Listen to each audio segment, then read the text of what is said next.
recognizes the gentleman from Wisconsin. It wasn't me, it was everyone. That makes me feel good, Mr. Johnson. Thank you. Chair Khan, thank you for being here today. Last December, I sent you a letter along with several of my colleagues asking about the FTC's consideration of environmental, social, and corporate governance factors, or ESG as it's known, in merger enforcement. I appreciate that you had a prompt response in answering that FTC would not support conditioning the approval of the unlawful merger on the adoption of a particular set of ESG policies or commitments.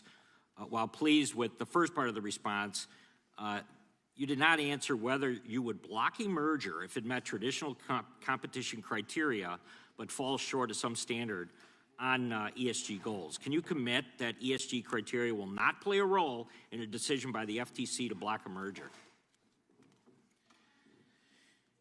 Microphone, please. Apologies. We look at the text of the statutes, which tell us to block mergers if they substantially lessen competition or tend to create a monopoly.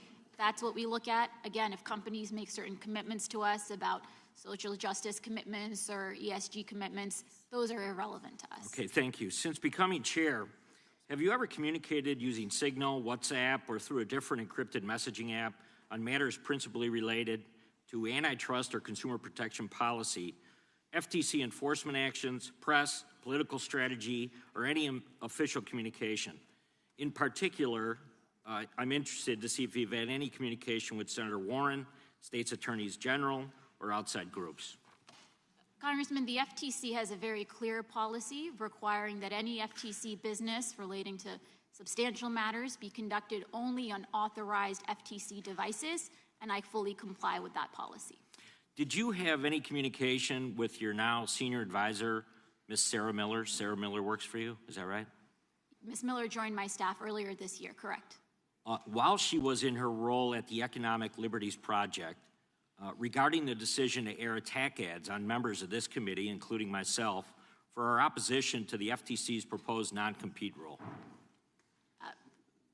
Congressman, I talked to a lot of people, but I'm never involved in those types of discussions. So you weren't involved in the idea to, in fact, go after members of this committee in their districts? Congressman, we're really excited about this proposal. We're accepting a lot of public comments. We're eager to hear from members of Congress. I've talked to many of you about the proposal. We're eager to hear your feedback and input. It was announced last night that you intended to break 30 years of precedent by challenging the court's ruling in the merger of Microsoft and Activision. Can you explain why, despite 39 countries and the European Union already clearing this merger, that you intend to move forward with on administrative proceedings? So, Congressman, again, this matter is pending before the Commission in our administrative adjudication, so I can't comment on the merits. When we get an adverse ruling, our teams look closely at the text of the opinion, determine whether there are errors of law that they believe warrant an appeal.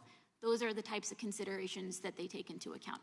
In April this year, the FTC's Associate Director for Litigation for the Bureau of Competition stated at a conference that, quote, merger policy is industrial policy, and, quote, there is a role for merger policy in directing the way capital flows into projects. That means at the next venture capital meeting, they're not going to say, what's the exit via acquisition? It will be, how do we get to an IPO? Do you endorse this statement? Congressman, I'm not familiar with the details of it. Happy to look at it in a question for the record. I'll say generally, it is true that antitrust and competition policy is about ensuring robust competition. Entrepreneurs benefit from that. Startups benefit from that. I just met with some venture capitalists the other week that were expressing concern about a lack of exit options that don't involve being bought up by one of the large technology companies. So these are certainly issues that we hear about. I think the issue for myself and many of my colleagues has been that the way you're running the FTC, that you're not simply trying to kill deals in the boardroom, you're also killing small businesses still in the crib.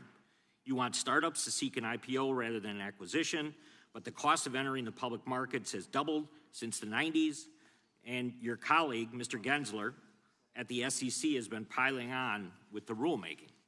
So I don't know if this is what the administration means by Biden economics, but I have to ask, why would anyone start a small business under this administration right now? So, Congressman, we hear regularly from small businesses. One of the things that we started since I joined the commission is open commission meetings where anybody in the country can sign up and come talk to us. We hear from a lot of small businesses.